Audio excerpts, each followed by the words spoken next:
ahora vamos a empezar con nuestro panel de esta tarde que trata sobre blockchain y criptomonedas.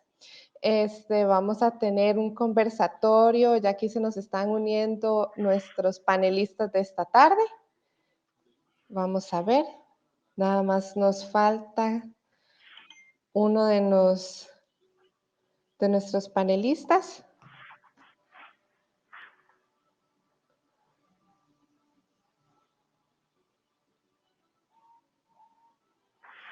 Pero de momento vamos a darle la bienvenida a todos en esta tarde. Hay uno de nuestros panelistas que está teniendo un problema, entonces vamos a ver, chicos de backup, si me pueden ayudar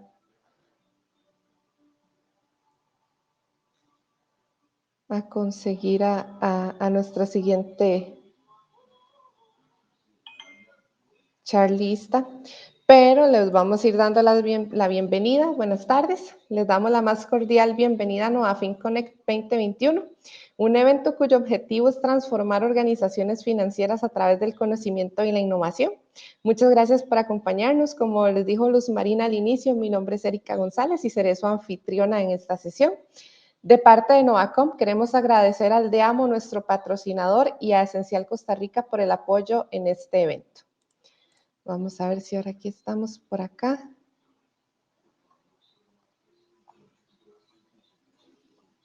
Bueno, mientras tanto, mientras se nos une doña Carmen, vamos a ir presentando para esta tarde de martes 21 de septiembre. Novacom tiene el agrado de presentarles el panel Blockchain y criptomonedas, protagonismo ascendente en la región.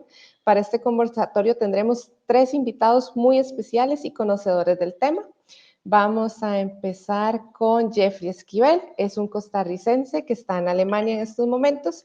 Jeffrey es parte del equipo que desarrolla protocolo y la implementación central de la cadena de bloques habilitada para navegador NIMIC. Anteriormente fundó y vendió una empresa de desarrollo de software, después de lo cual se unió al Centro de Investigación y Desarrollo de Redes HPE como ingeniero de sistemas. Tiene una licenciatura en Ingeniería Eléctrica de la Universidad de Costa Rica y le damos la bienvenida a Jeffrey. Buenas tardes acá en Costa Rica, creo que de madrugada ya en Alemania. Sí, muchas gracias. Aquí efectivamente son la 1 de la mañana, pues un poquito tarde. Sí, no, más bien muchísimas gracias por el espacio. Con mucho gusto, gracias a ustedes por invitarme. Perfecto, perfecto. Seguimos aquí teniendo un poquito de problemas con doña Carmen. Vamos a ver.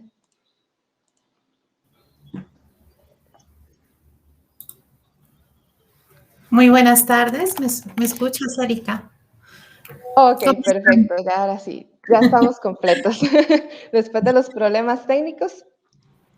Muy bien por dicha, Carmen. Bueno, aprovechando que Carmen ya se nos unió, la presento.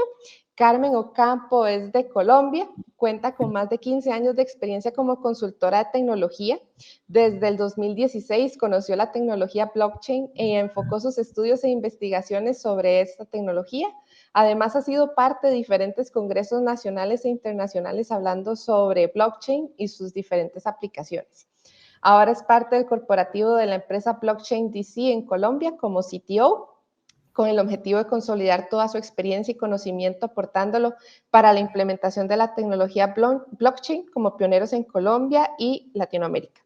Carmen es ingeniera de sistemas de la Universidad Libre de Colombia. Fue la primera certificada en Latinoamérica en tecnología blockchain y monedas digitales en 2017 en la Universidad de Nicosia en Chipre, que es una de las 100 mejores universidades de Europa. ¿Cómo estás, Carmen? Muy bien, Erika, gracias. Con mucho gusto. Igualmente. Y finalizamos nuestro panel con don Otto Boris Rodríguez, es expresidente del Banco Central de Reserva de El Salvador.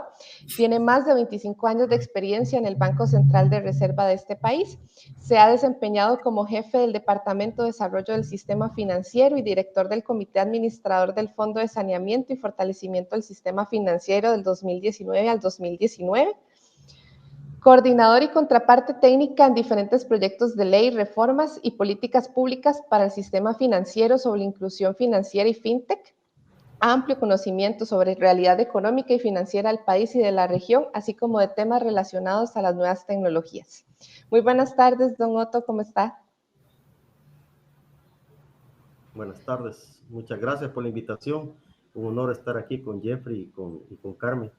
Creo que va a ser una buena oportunidad para intercambiar visiones sobre el futuro desarrollo en la cripto y todos estos temas que me imagino que pues, a los tres nos fascinan. Así será. Antes de darle la palabra a nuestros conferencistas, les daré algunas indicaciones en cuanto a la logística de este evento virtual. Para evitar la interrupción de ruido, se han silenciado todos sus micrófonos y se ha bloqueado el video para la audiencia. Los invitamos a que nos hagan sus consultas o comentarios a través del chat en la ventana que tienen ustedes acá a su mano derecha en la parte inferior. Durante esta sesión las estaremos abordando. Pueden utilizar el hashtag NOAFIN2021. Les comentamos que esta sesión está siendo grabada y les estaremos compartiendo el enlace de la misma en el transcurso de la semana. De antemano les externamos nuestras disculpas por si se generara algún fallo de conexión debido a que, como ven, nuestros panelistas y nosotros estamos trabajando desde casa. Por ejemplo, yo estoy en Costa Rica, Carmen está en Colombia, don Otto está en El Salvador y Jeffrey en Alemania. Entonces podemos experimentar alguna interrupción. Muchas gracias de nuevo a todos por su interés en Novacom y por ser parte del NOAFIN 2021. Bienvenidos. Entonces vamos, don Otto, Carmen, Jeffrey, buenas tardes. Vamos a iniciar este panel que es bastante esperado, que vamos a hablar sobre blockchain y criptomonedas. Entonces les voy a dar la primera interrogante mientras las personas empiezan a formular sus consultas. ¿Cuál es el papel que está jugando blockchain y las criptomonedas en la industria financiera? Le cedo la palabra. Que comience Carmen por ser mujer, creo yo que es bueno siempre comenzar escuchando a las mujeres. Bueno, yo creo que la capacidad que tiene esa tecnología en la conectividad que nos ha permitido a nivel global el darnos el poder a los usuarios realmente de poder hacer nuestras transacciones peer-to-peer sin intermediarios. Es la disrupción más grande siguiente al Internet. Y creo que es una de las posiciones en las que nos pone a todos los modelos de negocio y a la manera en que todo el comercio se mueve a pensar de una manera diferente, ¿no? En esa infraestructura globalizada que no puede ser ni manipulada, ni sesgada, y es muy transparente en el sentido de que cualquier persona puede llegar a tener acceso siempre y cuando tenga acceso a Internet o un dispositivo con el cual se pueda conectar a este tipo de tecnología. Entonces, creo que ese es uno de los grandes cambios a nivel que la tecnología nos ha generado desde que llegó. Y precisamente creo que ahí es donde pues, se pueden hablar de muchas cosas, pero es donde realmente viene a transformar toda la economía a nivel mundial, que es lo que tal vez hasta ahorita estamos viendo con gran impacto, pero bueno, los que la conocemos hace unos años atrás sí teníamos una visión un poco más amplia de lo que puede llegar a ser.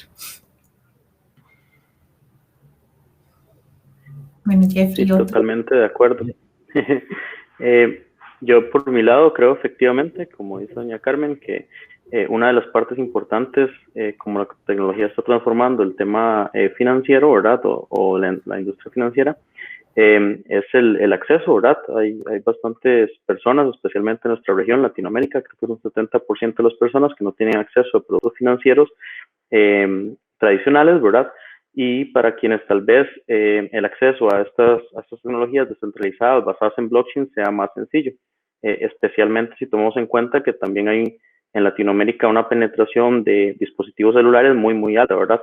Entonces esa combinación de la barrera de entrada relativamente baja, ¿verdad? Porque si hay una barrera de entrada que puede ser tal vez del área tecnológica, pero no una barrera de entrada a nivel de es decir, que en un banco tal vez es un poco más difícil hacer todos los procedimientos, ¿verdad? Para abrir una cuenta.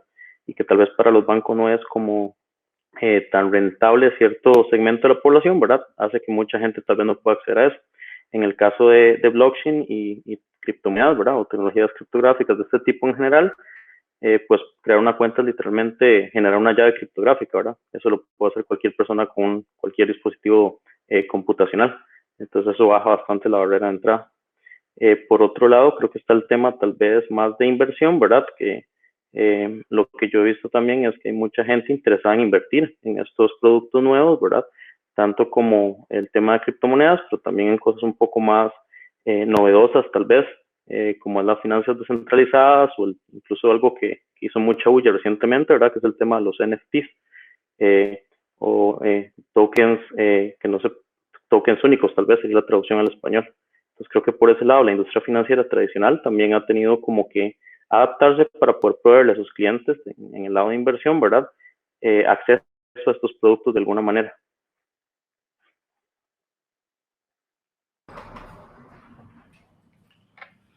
Bueno, en mi caso yo creo que a mí me gusta descomponer al menos en dos partes el rol de todas estas innovaciones que estamos teniendo. Una que tiene que ver con la implementación de todas estas innovaciones que se dieron a nivel mundial y, por ejemplo, que se están trayendo al caso de El Salvador con el Bitcoin, pero también y el proceso de aceleración que han tenido, al que se han visto forzados la banca tradicional a implementar para poder seguir compitiendo y seguir ofreciendo. Aquí en El Salvador ya hay varios bancos que están haciendo transacciones con la moneda virtual. Pero yo creo que el rol más importante viene de cara al futuro, ¿verdad? Todos los emprendedores fintech, por ejemplo, en El Salvador, y bueno, yo creo que eso es a nivel en verdad mundial, pero a todos nos han puesto a pensar en cómo vamos a diseñar cosas para el futuro, cómo vamos a mejorar los servicios financieros. Y no es una tarea tan fácil porque estamos hablando de unas figuras descentralizadas que sabemos que en la banca es totalmente al contrario, no es descentralizado el sistema, ¿verdad? Pero lo importante es que se abre, digamos, una perspectiva bastante amplia desde el punto de vista de políticas públicas, desde el punto de vista de productos financieros de la banca tradicional, pero también en consonancia con el diseño de los nuevos productos que están haciendo los emprendedores fintech. Todo el uso, por ejemplo, de las billeteras digitales que se está dando a nivel de todo el mundo, nos va a llevar, ¿verdad?, a pensar en un nuevo sistema de pago. Necesitamos ahora, antes, por ejemplo, estábamos pensando en una infraestructura de pago. Cuando digo antes, me refiero quizás hace unos 5 años, porque esto ha venido cambiando. Pero hace 5 años estábamos pensando en infraestructuras de pago que tenían que ver con agencias de bancarias, con más cajeros electrónicos, y pensábamos que los cajeros había que llevarlos, por ejemplo, a las áreas rurales.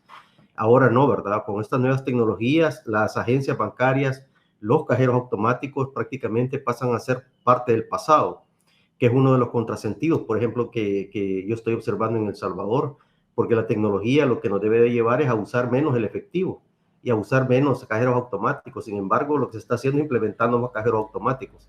Entonces, a veces hay un mal entendimiento de las innovaciones, de las tecnologías, de cómo potenciarlas, ¿verdad?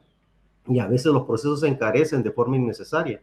Pero eso no quita, ¿verdad?, que la innovación se va a ir imponiendo, sobre todo otros países como Costa Rica, como Honduras, como Guatemala, van a aprender mucho del proceso, de los errores, de la prueba y error que se está haciendo en El Salvador, ¿verdad? Pero la innovación va a ir, y cada país que va a ir implementando innovaciones creo que lo va a ir haciendo de mejor forma. Así de que de todas maneras siempre es ganancia, ¿verdad? A corto plazo hay unas innovaciones donde es más prueba y error, pero a largo plazo todo se tiene que volver más consistente para llevar y abaratar el acceso a servicios financieros a la población. Excelente. No sé si Jeffrey, Carmen, ¿quieren agregar algo a lo que dijo don Otto?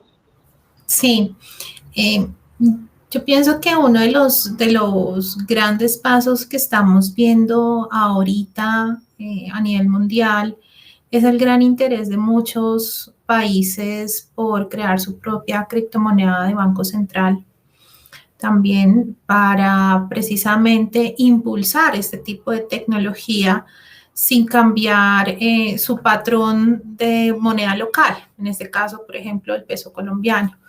Vemos cómo por medio de algunas organizaciones que desarrollan ese tipo de tecnologías de cadena de bloques o de LTs, de libros descentralizados de transacciones, están apoyando en diferentes regiones. Entonces, ayer, por ejemplo, vimos una noticia de Singapur, Filipinas y otros 2 países de Asia, incluida también un país en África, que se montaron en este plan piloto para crear su propia criptomoneda Banco Central.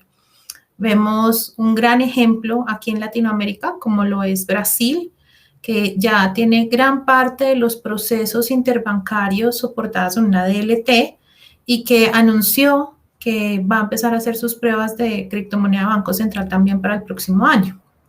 Y creo que ese es uno de los grandes avances que también nos brinda este tipo de tecnología. Creo que a nosotros, que tal vez, bueno, yo llevo trabajando bastante con ese tema, pero siempre ha tenido un gran manto de preocupación y negativo a nivel del Bitcoin, de la mala reputación que tiene con respecto a este tema de lavado de activos y demás. Pero cuando realmente miras a detalle ese tipo de problemas, es algo mínimo para lo que se utiliza, y precisamente porque ya hay toda la tecnología para poder hacer esa trazabilidad de la información necesaria para poder llegar a ese tipo de redes y proteger como tal un ecosistema. Y creo que ahí, en el sentido en el que nosotros podamos planear, poder tener cualquier acceso a cualquier tipo de moneda de cualquier país desde una misma billetera, creo que eso va a ser maravilloso y va a poder ampliar de una manera muy grande el acceso a diferentes tipos de recursos, de inversiones en otros países, de comprar directamente con su moneda desde una wallet, un producto. Va a haber un sentido más fácil a nivel de comercio global que nos va a permitir este tipo de redes cuando ya estemos hablando de varias criptomonedas de bancos centrales, más las criptomonedas descentralizadas. Entonces va a ser un ecosistema muy, muy interesante que vamos a poder, creo que todos, disfrutar en unos pocos años, ¿no? Eso no está ya tan lejos.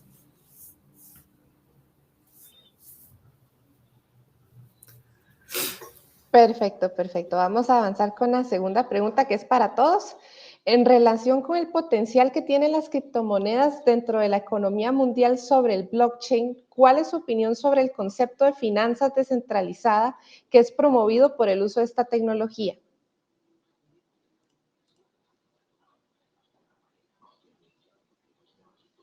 Jeffrey, ¿quieres? Sí, gracias. Estaba poniendo el micrófono. Sí, ¿me podría repetir, por favor, la última parte de la pregunta? Que es que se me desconectó un toquecito. Sí, claro. En relación con el potencial que tienen las criptomonedas dentro de la economía mundial sobre el blockchain, ¿cuál es su opinión sobre el concepto de finanzas descentralizadas que es promovido por el uso de esta tecnología? Ok, sí, bueno, ese es un concepto bastante interesante, ¿verdad? Toda la idea de las finanzas descentralizadas es poder replicar muchos de los productos que la industria financiera tradicional ya ofrece, pero a través de sistemas descentralizados, principalmente de contratos inteligentes. Normalmente esto se basa en cadenas que tienen esa posibilidad, ¿verdad? Hay distintos tipos de blockchains y esos distintos blockchains encima se pueden hacer diferentes cosas. El más famoso probablemente es Bitcoin, ¿verdad? Y Bitcoin principalmente sirve para hacer transacciones financieras, mover Bitcoin de un lado a otro, ¿verdad? Bitcoin también tiene la posibilidad de hacer cierto nivel de programación o scripting, pero es muy básico. En lenguaje técnico se dice que no es Turing completo. Eso quiere decir que no se puede programar cualquier cosa que uno quiera encima de Bitcoin. Su contraparte en ese sentido sería Ethereum. Y Ethereum sí fue una cadena pensada desde el puro inicio para poder ser programable completamente. Entonces tiene un lenguaje de programación, Solidity, que permite esto, que es programación Turing completa. Cualquier cosa puede ser programada encima de ello. Y a estos programas que corren encima de Ethereum, y bueno, y otras blockchains más nuevos que han ido apareciendo con el tiempo, que también tienen esa propiedad, ¿verdad? Se le conoce como contratos inteligentes. Entonces, un contrato inteligente literalmente permite a dos personas que no, ¿verdad? O entidades que no confían la una en el otro, poder transar porque sí confían en el blockchain, confían en este código, ¿verdad? O ese contrato. ¿Y eso qué implica? Que por primera vez podemos hacer cosas como un préstamo donde la persona que presta el dinero y la persona que recibe el dinero no se conocen, no confían entre ellas, pero no necesitan un intermediario, ¿verdad? Como lo hubiera sido un banco en un sistema tradicional, porque ambas confían que el contrato inteligente se va a encargar de hacer cumplir las reglas, ¿verdad?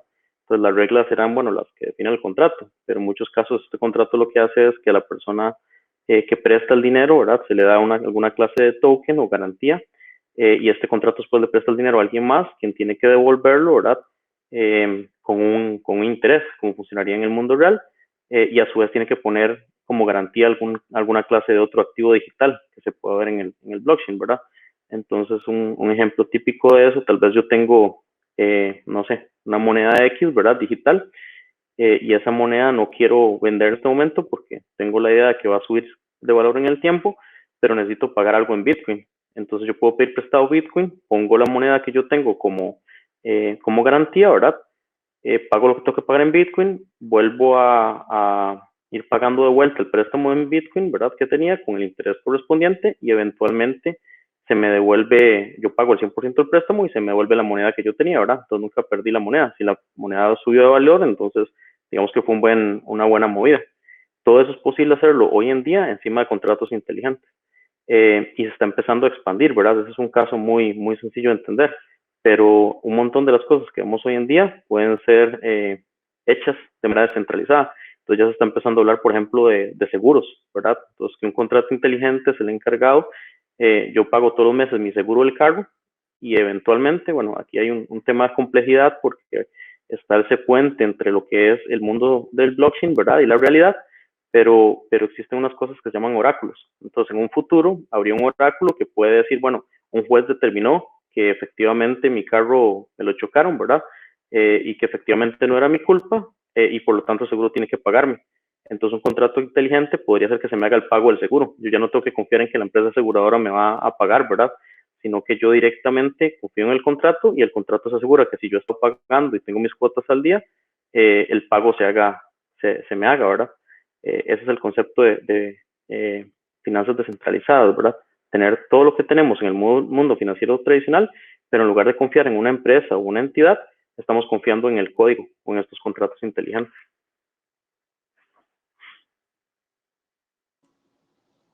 Perfecto, Jeffrey. Don Otto, Carmen, ¿alguna réplica sobre lo que acaba de comentar Jeffrey? Yo creo que en el tema de la descentralización de las finanzas, el problema tiene que ver mucho con las medidas de prevención del lavado de dinero. Y esa parte no está bien clara cómo va a ser superado con los nuevos esquemas. Es parte de las discusiones que se tienen en los grupos de trabajo, incluso, ¿verdad? Cuando estamos diseñando cómo va a ser una fintech, qué criptoactivo se va a utilizar, o si se va a utilizar o no se va a utilizar. Todos esos temas de prevención del lavado de dinero tienen que ser tomados en cuenta porque precisamente el hecho de poder hacer negocios peer-to-peer pues lleva implícito que el resto del mundo no conozca ese tipo de operaciones, ¿verdad? Entonces, si nos abstraemos de las medidas de prevención del lavado de dinero, pues uno puede hablar efectivamente como Jeffrey lo ha planteado, y efectivamente así debe de ser como funciona las operaciones. Sin embargo, cuando nos metemos al tema de prevención del lavado de dinero, y vemos que hay, por muy poco que sea lo que se puede utilizar, por ejemplo, el Bitcoin para cuestiones delictivas, si las billeteras, por ejemplo, si los mecanismos por los cuales se hacen transacciones con monedas virtuales no cumplen las medidas que están definidas en el CAFI, por ejemplo, eso va a ser un problema futuro, ¿verdad? O sea, hay que buscarle una solución a esto. En El Salvador, por ejemplo, ya se está hablando mucho de que se pueden enviar remesas desde Estados Unidos hacia El Salvador, ya se están haciendo y se están haciendo utilizando el Bitcoin. Sin embargo, todavía no hay un pronunciamiento, por ejemplo, del GAFI o de alguna entidad de los Estados Unidos que haya validado, bueno, invalidado no, pero que haya validado que ese procedimiento es el adecuado. Pero digamos, si en algún momento que las entidades encargadas de controlar el envío de remesas desde Estados Unidos para El Salvador verifiquen las medidas de prevención del lavado de dinero, en ese caso, ¿verdad? Bueno, o lo van a validar o lo van a invalidar y por lo tanto va a haber ahí un problema, hay un problema latente, más bien dicho, porque no están claras las medidas de prevención del lavado de dinero que se están implementando, no se conocen, no se han discutido, ¿verdad? Prácticamente, por ejemplo, lo que tenemos en El Salvador son temas que tienen que ver con, que están escritos en papel, digamos, pero no se han podido verificar. Todavía no hay experiencia a nivel mundial de cómo un ente de supervisión va a poder ir a verificar todo este tipo de transacciones.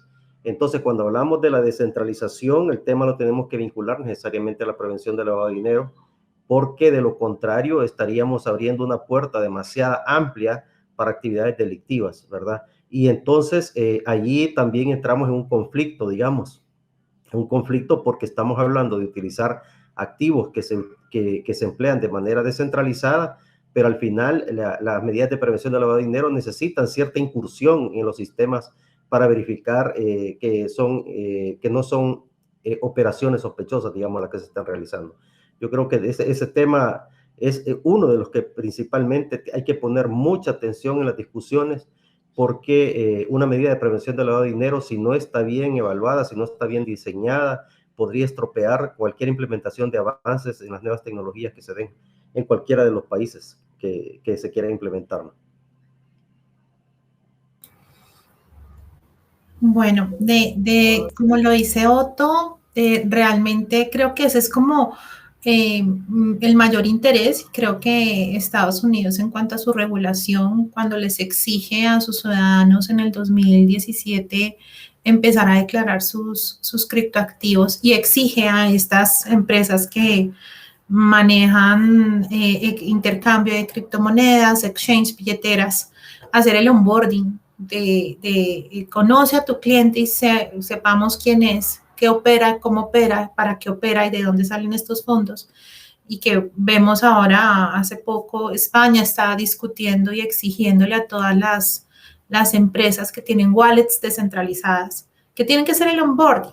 Creo que es un proceso que a nivel de una u otra manera, nosotros, aunque queramos ser descentralizados, pues somos ciudadanos y tenemos que regirnos por las normas y leyes de nuestro país, en donde nosotros nos encontramos. Todavía no somos éteres, para no decir que no estamos en un sitio y que no tenemos que cumplir con nuestras leyes y región, ¿cierto? Entonces, desde esa perspectiva, las finanzas descentralizadas sí lo que nos van a permitir a nosotros es acceder a recursos fuera de nuestro sitio, acceder a recursos a los cuales nosotros no teníamos acceso, que tal vez sea un tipo de proceso más de confianza, en las cuales, como lo explicaba Jeffrey, entramos a trabajarlo peer-to-peer y tal vez hay un ente que en realidad es un sitio de intercambio de más o un smart contract que es el que nos permite hacer ese tipo de relación y al final pues nosotros pactamos de una manera transparente, acordar el pacto de pago y de cumplimiento desde esa visión.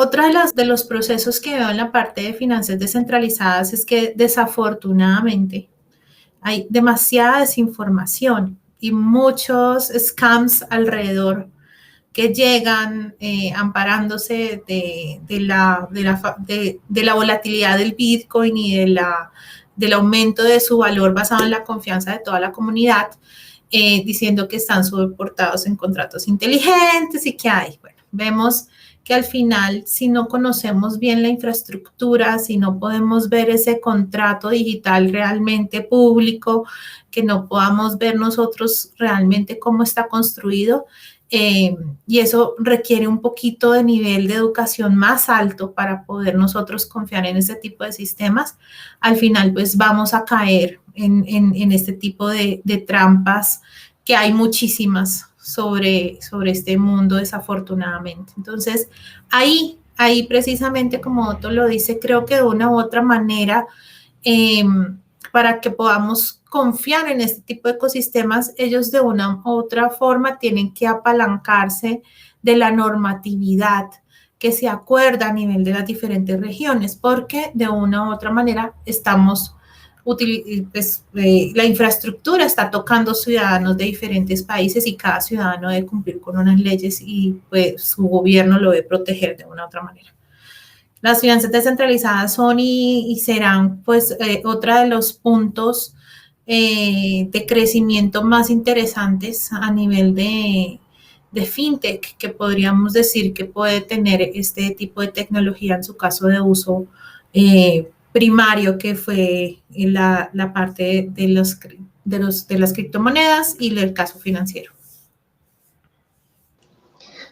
Perfecto, muchísimas gracias a los tres por sus opiniones.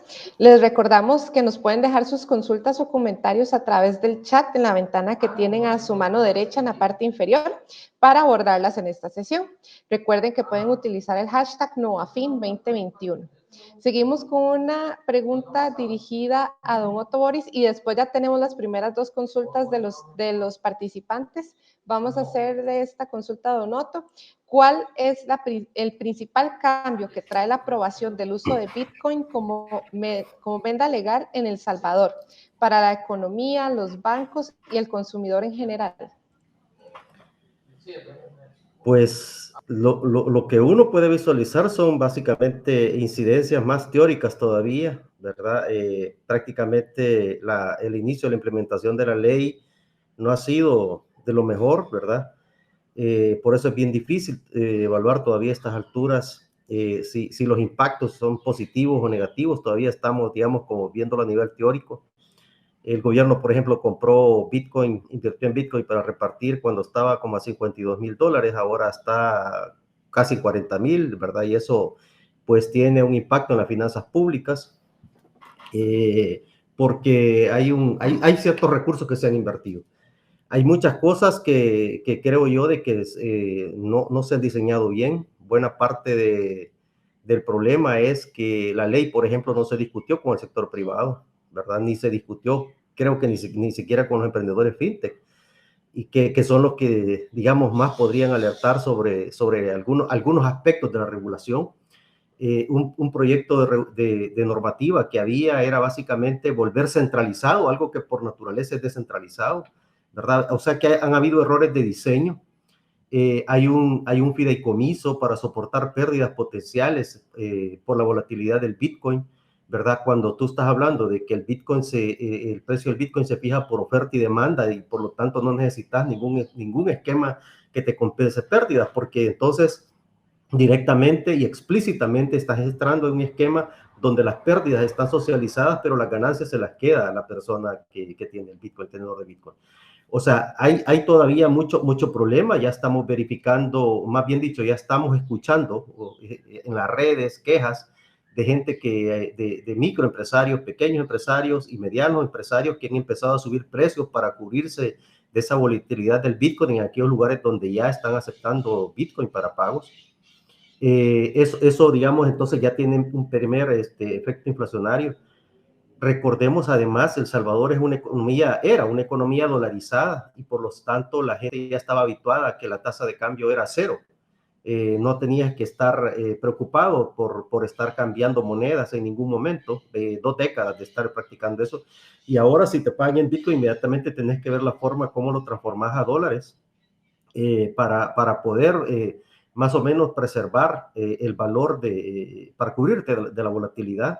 Es una nueva dinámica en que los empresarios no estaban, ni los empleados estaban en ese ambiente. En ese caso, digamos, hay una especie de estrés financiero sobre las empresas, porque tienen que preocuparse ya por la cobertura del Bitcoin y no tanto por producir, digamos, ¿verdad? Que es para lo que verdaderamente deberían de orientarse. Y quizás el error más complicado de toda esta regulación es en la ley, aunque dicen que es voluntario, pero en la ley está explícito de que el uso del Bitcoin es obligatorio, ¿verdad? Y entonces ese es un error garrafal porque el Bitcoin en principio es un activo virtual que la gente lo puede utilizar, que tiene ganancias, que teóricamente nosotros podemos esperar que va a tener una revalorización a futuro, pero que sabemos que en el corto plazo es muy volátil. Y por lo tanto no podemos someter sobre todo a la gente que desconoce el funcionamiento de este criptoactivo y que no conoce las tecnologías para cubrirse y todo esto, no lo podemos obligar a utilizar el Bitcoin. Entonces, lo más natural es como han hecho los otros países, ¿verdad? Dejar que el Bitcoin funcione, que la gente lo adopte de forma natural, que invierta en él con la expectativa de que esto va a tener un buen rendimiento en el futuro y que en el mejor de los casos lo utilicen para pagos también, pero de una forma convencional entre la gente, ¿verdad? No se debería de necesitar tener que forzar la máquina, y en las tecnologías así son, ¿verdad?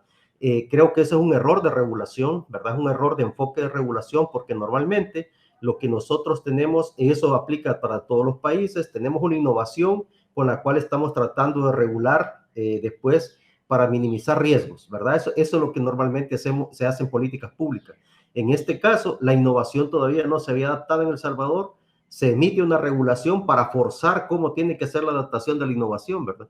Eso pareciera que es un error que puede salir, puede dañar al menos transitoriamente la implementación de las innovaciones en El Salvador. Es como cuando los profesores de economía le dicen a uno, no hay que poner la carreta delante de los bueyes, ¿verdad? Porque la regulación definitivamente debe ir detrás, ¿verdad? Detrás, dejando espacio suficiente para que la innovación se vaya adaptando, para que la cultura de la gente se vaya acoplando a la digitalización de la economía, a la digitalización de los servicios. Y la regulación lo que va haciendo, lo que tiene que hacer es ir previendo aquellos riesgos para que la gente no vaya a salir afectada en su bienestar, ¿verdad? Pero aquí ha sido un poco al revés, ¿verdad? Ha sido un poco al revés. Entonces la ley está casi forzando a la población a tener que adoptarla. Entonces no sé si en el largo plazo eso va a ser dañino, más dañino que beneficioso, pero en el corto plazo eso está teniendo consecuencias hasta políticas y sociales, ¿verdad?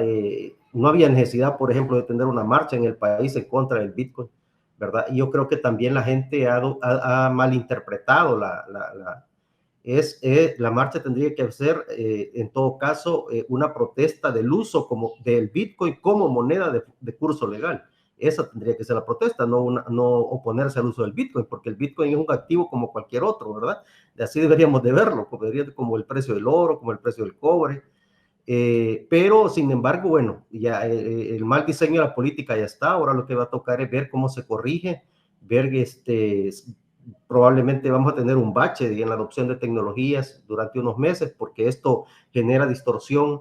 Recordemos que el uso más bien dicho, todas las innovaciones, sobre todo lo que tienen que ver con tecnología, dependen mucho de la confianza del público, y si todo este ruido que ha habido con la adopción, con la implementación, que no ha sido la mejor, la más feliz, genera ciertas dudas, genera ciertos ruidos, y la gente que está en contra definitivamente de la adopción de esas tecnologías, obviamente tiene todavía más insumos para ir en contra. Entonces, son problemas que tienen que ver con el diseño de la política pública, que no estuvo bien, con el hecho de no haber consultado de forma adecuada también a los equipos técnicos, a la gente que más o menos tiene conocimiento, de no medir bien sus impactos económicos, principalmente, porque esto tiene un impacto económico en el caso de El Salvador, por la forma que se ha hecho. Y lo otro también, querer hacerlo de forma apresurada, ¿verdad? Querer hacer de forma apresurada, querer tener en 3 meses, por ejemplo, una billetera para eso. Yo creo que, bueno, lo que he escuchado, porque yo soy economista, no tengo nada que ver con desarrollo de tecnología, pero los que desarrollan tecnologías, hasta donde yo los entiendo, 3 meses no es un plazo ni siquiera ideal para desarrollar algo como eso, porque las pruebas, ¿verdad?, no se pueden hacer en el camino. Yo creo que eso, digamos, es importante que haya sucedido de todas maneras eso, porque los otros países como Honduras, Guatemala, bueno, Costa Rica, van a aprender de este proceso, van a aprender de los errores que se han cometido y saber de que la ruta se puede hacer mucho más flexible, se puede ser mucho más eficaz, y saber dónde no tocar, dónde no poner el pie, ¿verdad? Creo yo de que eso es importante. O sea, ganancias siempre hay, y de los errores es cuando más se aprende también, ¿verdad? Lastimosamente nosotros nos ha tocado hacer pues el laboratorio, pero bueno, todo sea por la implementación y el uso de la tecnología, ¿verdad? Ahora lo que toca es ver cómo corregimos como país, y que el área Centroamérica al menos aprenda también del caso nuestro. Perfecto. Carmen, Jeffrey, ¿algún comentario sobre esto que comentaba don Otto? Bueno, con respecto a lo que don Otto comentaba, totalmente de acuerdo. Creo que algo de lo que nosotros en nuestra área que hacemos, aunque muchos nos critican, es que hemos visto cómo realmente la adopción de este tipo de tecnología se da. La tecnología blockchain es supremamente amplia en todos los casos de uso que hay, o sea, ya al principio, hace 5 años, determinábamos unos 100 casos de uso teóricos. Ahorita yo creo que ya no se pueden ni marcar la cantidad de casos de resolución de problemas que puede tener la tecnología, pero específicamente hay una ruta que se debe cumplir en este tipo de soluciones y es una consultoría estratégica para implementar sistemas de comunicación y transferencia de conocimiento a todo nivel en una implementación de esa tecnología. Posteriormente, un diseño, una prueba de concepto, seguido a eso, escoger un piloto, un pequeño caso de uso y un reto a solucionar, que aunque en la parte de desarrollo sí lo podemos hacer en 3 meses, pero es una prueba piloto de adopción de esta tecnología. Y pasada esa prueba piloto, esas lecciones aprendidas, ya vamos a saber realmente qué nos funcionó, qué no nos funcionó, qué debemos mejorar, y ahí sí pasar a un proyecto en producción. Eso es una ruta que se debe generar. Y de acuerdo a Gartner, a principio de año sacó precisamente un mapeo de los proyectos en blockchain que a nivel mundial han llegado realmente a producción. Es aquellos que han cumplido adecuadamente este ciclo. Porque sin este ciclo, este tipo de tecnologías tiene ese impacto negativo que ha tenido desafortunadamente la adopción de este tipo de tecnologías tan disruptivas como lo que es, no solamente en este caso, el Bitcoin. Pero creo que ahí es un proceso de tal vez devolverse, hablar, sentarse en la comunidad, muy probablemente hacer un sandbox tecnológico controlado, un ambiente controlado de prueba, de testeo, para poder realmente ver la parte de regulación, la parte económica tributaria, el impacto tributario, no solamente a personas, sino al empresario y a la banca, y ahí sí poder disponibilizar pequeños casos de uso uno a uno tras otro para que la tecnología se adapte adecuadamente. Creo que eso es lo más importante de todo este proyecto, y desafortunadamente sí, El Salvador va a llevar una buena parte de la historia de lo que no se debe hacer, de la embarrada, como decimos acá. Sí, total. Jeffrey. Gracias. Sí, totalmente de acuerdo con ambos, ¿verdad? Pareciera que El Salvador tal vez hizo las cosas de manera muy apresurada. Obviamente los proyectos tecnológicos requieren efectivamente etapas, ¿verdad? Y tienen que tener etapas donde las cosas primero se planifican, después se hacen pruebas, muchas veces se pasan por procesos de beta testing, ¿verdad? Alpha testing y demás, y eventualmente se puede hacer como un release mucho mayor o generar al público, ¿verdad? Eso se hace incluso con cosas que son mucho más pequeñas o que no afectan a un país entero, ¿verdad? Eso se hace casi con cualquier software ¿verdad? Que se haga hoy en día o sea, que la industria de tecnologías de la información, ¿verdad?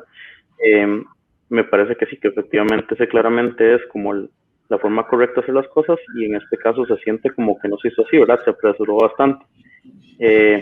Por ese lado comparto con don Otto que por lo menos sí quedan las experiencias, ¿verdad? Y se aprende de lo que se hace, y ojalá para otros países que quieran seguir la misma ruta se pueda hacer de una manera mucho mejor, aprendiendo de lo que no salió tan bien. ¿Puedo agregar una cosa? Erika, ¿puedo agregar una cosa? Sí, claro. Sí, ok. Sí. Quizás escuchando y viendo que ya que Carmen y Jeffrey comparten, digamos, lo que estamos en sintonía, digamos, en lo que acabo de comentar, yo creo que también hay que pensarlo, porque a veces yo creo que el esfuerzo precisamente de lo que hay que hacer es sobre todo en Centroamérica, porque los otros países ya nos llevan delantera mucho, México, Brasil, eso ya están en una etapa bastante avanzada con respecto a nosotros, pero en Centroamérica precisamente lo que hay que hacer es discusiones como estas, pero no solo discusiones, no quedarnos ahí, sino que los equipos que se deben de formar para implementar nuevas tecnologías deben de ser así, ¿verdad? Tiene que haber gente experta en cripto, tiene que haber gente experta en la parte de regulación bancaria. ¿Por qué experta en regulación bancaria? Porque a veces el diseño de los productos rebasa esas facultades que ya tienen los bancos y ahí es donde hay errores y hay incluso resistencia al cambio, ¿verdad? También tiene que haber gente experta en la parte financiera y económica. ¿Por qué? Por los impactos que hay que ver. Yo, por ejemplo, en el caso de El Salvador, para mí hay una ausencia total de los impactos económicos en la implementación de esta ley, ¿verdad? En lo prematuro que se hizo, en el daño transitorio. Para mí en tecnología va a ser un daño transitorio, pero en lo económico puede ser un daño que va a durar muchos años, porque esto puede tener otras implicaciones que tienen que ver, por ejemplo, con la desdolarización. Y eso es un daño grave, ¿verdad? Eso sería un daño grave, sí, por el hecho de que no se ha diseñado bien. Pero también cuando uno se pone a ver, porque a veces uno oye en las redes y lee y ve que dice, no, mire, es que el Bitcoin está hecho para precisamente no tener que depender del sistema financiero y que esta es una cuestión que empodera a los pobres y no sé, se oyen cosas tan fantasiosas, digamos, en cierta forma, ¿verdad? Pero es precisamente por el desconocimiento que tiene mucha gente, ¿verdad? Y uno se pone a ver, por ejemplo, acá en El Salvador, partís de hipótesis, ¿verdad? Y partamos de una hipótesis así tan sencilla. La gran empresa y los grandes bancos son los que no van a perder en esta jugada. ¿Por qué? Porque son los que tienen músculo financiero, porque son los que tienen capacidad de tener equipos multidisciplinarios que les permitan visualizar todos estos riesgos. Son ellos los que tienen capacidad de comprar Bitcoin y venderlos en el mejor momento. El resto de sectores, por temas de liquidez, de que no pueden acumular mucho, tienen que comprar y vender en el momento. Y allí es donde ellos, a lo sumo, lo que pueden hacer es un poquito cubrirse de los riesgos de pérdida de valor del Bitcoin. Entonces, cuando estamos hablando de que no, que esto va a ser inclusión financiera, no, porque la tecnología a la base de la pirámide es la última fase, es el último segmento de población donde la tecnología llega. Entonces, no podemos darle una falacia a la gente de que esto también es inclusión financiera, el uso del Bitcoin más que todo. La tecnología sí, pero no necesariamente el uso del Bitcoin. Y entonces, al final, si esto se diseña mal, los únicos que van a poder visualizar bien que esto es un problema y del cual van a poder sacar algún beneficio van a ser los grandes, ¿verdad? Entonces, al final, tú diseñaste una política pública que se querías venderla como de beneficio a toda la población, pero va a terminar beneficiando solo a unos segmentos de la economía, ¿verdad? A la gran empresa, a los grandes bancos, y por lo tanto se desvirtúa, ¿verdad? Se desvirtúa, y si eso se llega a concretar así, pues la gente todavía con mucha más razón va a detestar querer utilizar monedas virtuales para ese caso, ¿verdad? Porque no nos vamos a sorprender de aquí de 6 meses, porque las noticias siempre, la tecnología es la maravilla que tiene. De aquí dentro de unos 5 o 6 meses, lo más probable es que va a empezar a fluir información de quiénes son los que tienen grandes cantidades de Bitcoin acá en El Salvador, ¿verdad? Y entonces cuando se den cuenta de que no es la base de la pirámide la que tiene los Bitcoins, sino que lo que tienen son la gente que ya tenía y que ahora tiene más, eso va a ser un problema, va a ser un mal mensaje, porque se ha vendido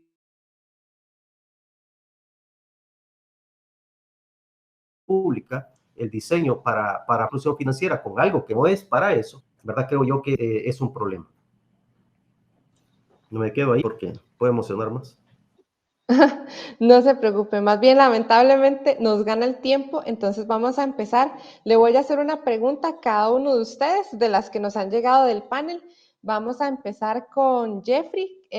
Nos pregunta Javier Murillo, ¿qué opina el panel de invitados específicamente sobre la adopción de blockchain y criptomonedas por la banca tradicional en Centroamérica? ¿Cuál debe ser el camino a seguir? Bueno, esa es una muy buena pregunta. Yo creo que en el tema general de adopción de la banca, es que en realidad hay se puede ver de muchas maneras, ¿verdad? Por ejemplo, eso podría significar desde que yo pueda tener mi wallet, ¿verdad? O una wallet centralizada en el banco, algo así como lo que se tiene con Coinbase, que es algo que ahorita en Centroamérica, hasta donde yo entiendo, no es posible, exceptuando tal vez el caso de El Salvador, que me imagino que relativamente pronto va a suceder, ¿verdad? Si no es que ya está. Y entonces eso es un caso de uso, ¿verdad? Es decir, permitirle a los usuarios de la banca el poder tener sus criptoactivos ¿verdad? Resguardados a través de los sistemas del banco. Otros casos de uso que yo puedo imaginarme a nivel de la banca es tal vez no necesariamente utilizar eso a nivel de usuario, sino utilizarlo la banca en sí para lo que es, digamos, transferencias entre bancos, ¿verdad? Y eso es un caso de uso en el cual el blockchain es justamente muy bueno, ¿verdad? Permitirle a los bancos ponerse de acuerdo entre sí, ¿verdad? Cada vez que haya transferencias interbancarias. También hay otro caso que a mí se me ocurre en ese sentido, ¿verdad? Que podría ser, bueno, pero eso ya sale un poco de la industria financiera, ¿verdad? Que es la aplicación de blockchain para otra clase de cosas, pero a nivel siempre financiero. No sé, por ejemplo, contratos con el Estado, ¿verdad? Donde tienen que poder verse las finanzas públicas y cómo se movió el dinero y de dónde hacia dónde fue, ¿verdad? Ese tipo de cosas también es aplicación del blockchain, ¿verdad? Y dado que los bancos o el Estado paga a través de los bancos, al menos aquí en el caso de Costa Rica, ¿verdad? Del Estado, tener un blockchain público donde se puede ver hacia dónde van los fondos que invierte el gobierno también podría ser una aplicación del blockchain. En ese sentido, yo creo que, bueno, la mayoría de las aplicaciones me parece que tienen mucho sentido, ¿verdad? Creería yo también que, bueno, la primera creo que es como probablemente la más sencilla y la que va a suceder en algún momento, ¿verdad? Yo trabajo con mis compañeros, son de varios lugares del mundo, ¿verdad? Pero principalmente gente de Europa, y ellos más o menos ya funcionan así, ¿verdad? Aquí hay exchanges donde ellos pueden enviar sus criptomonedas, convertirlo a euros y mandarlo a su cuenta bancaria, ¿verdad? En Centroamérica, o al menos en Costa Rica, que es el caso que mejor conozco, eso todavía no es muy fácil de hacer, ¿verdad?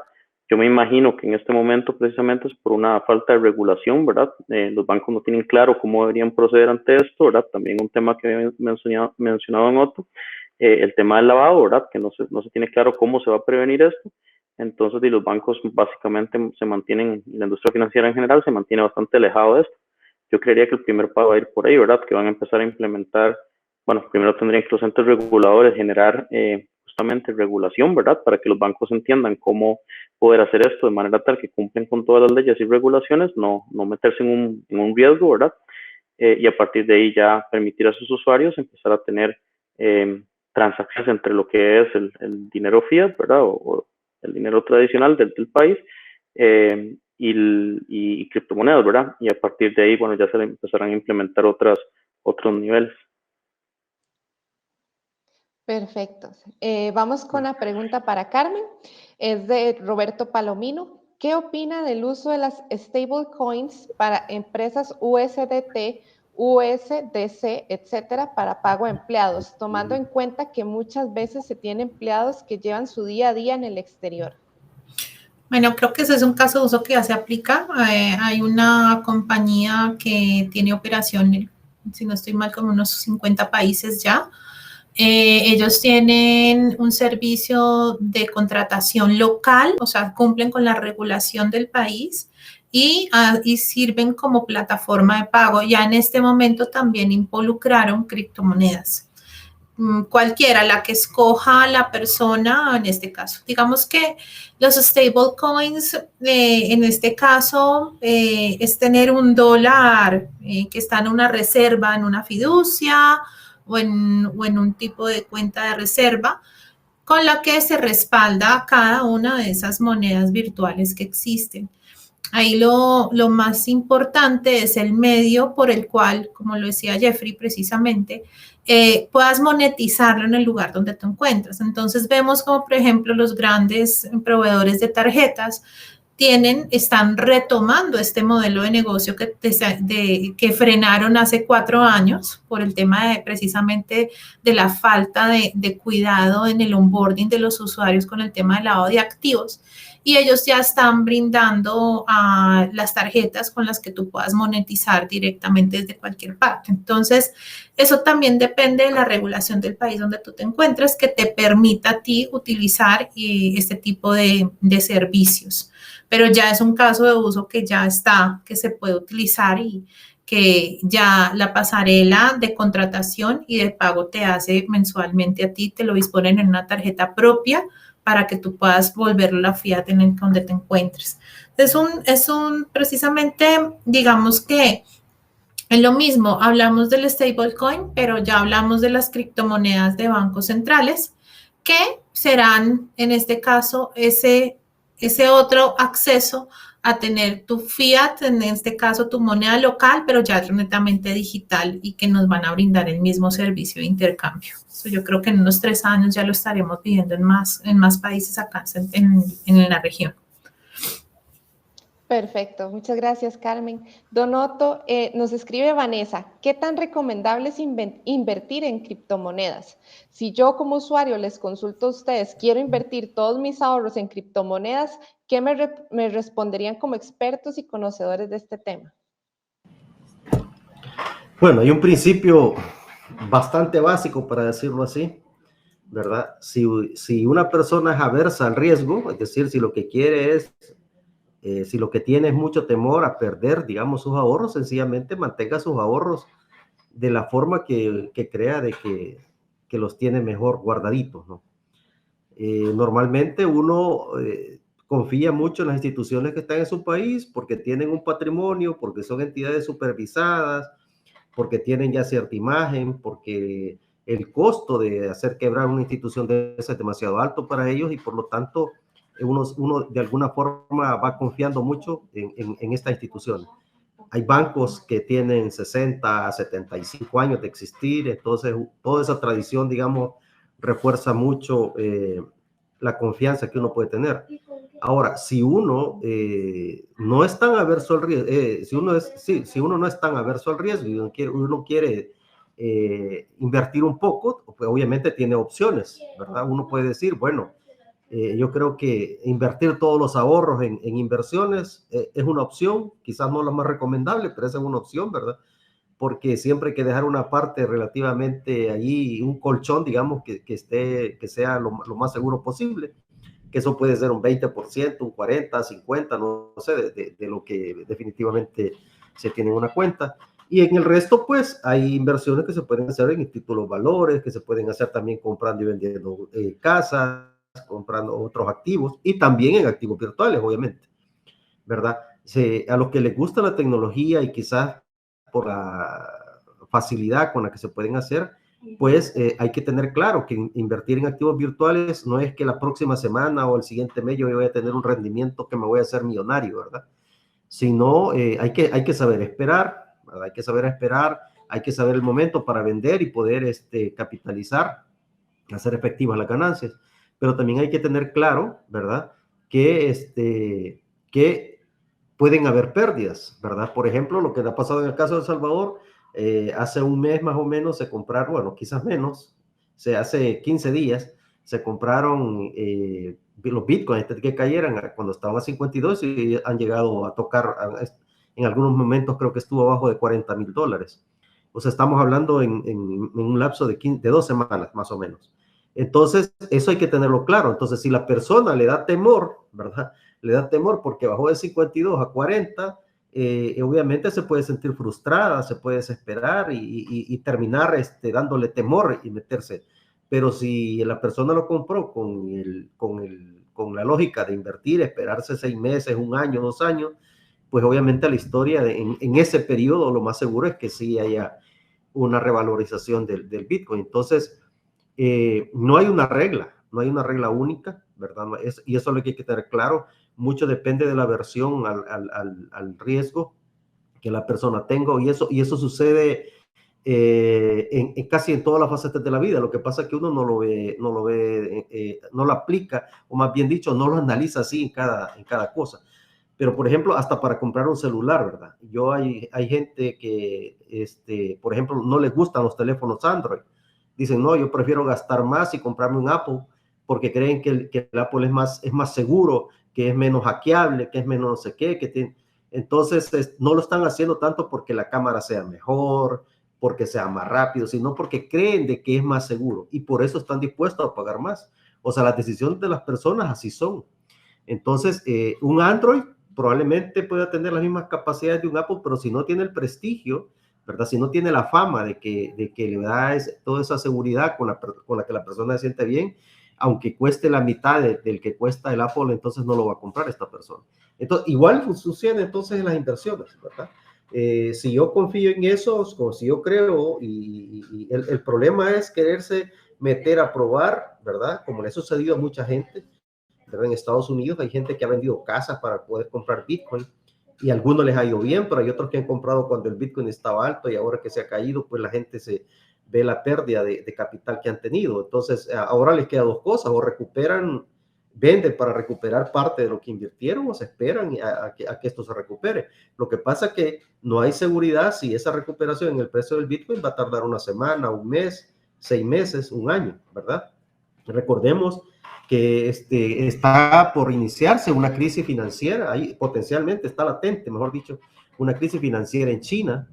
Los chinos probablemente, para poder recomponer las pérdidas que van a tener por esta crisis de esta constructora, que es la más grande de China, probablemente van a tener que vender sus Bitcoin.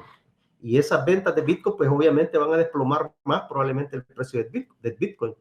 Entonces, ¿cuánto va a durar eso? No sabemos, ¿verdad? Recordemos, por ejemplo, que la crisis financiera del 2008 ha llevado casi 2 décadas para que Estados Unidos mantenga la tasa casi más cerca de cero. O sea, 20 años. O sea, esto es impredecible. Uno no sabe en cuánto tiempo se puede recuperar. Entonces, y esto al final hay un efecto manada, ¿verdad? Porque si, por ejemplo, los chinos comienzan a vender y resulta que mañana el Bitcoin está a 25,000, y entonces si la gente empieza a creer de que no, esto se va a caer más gente se va a poner a vender, y definitivamente va a ser una profecía autocumplida, ¿verdad? Va a caer a 20, a 15, saber. Entonces, es una cuestión básicamente de olfato, ¿verdad?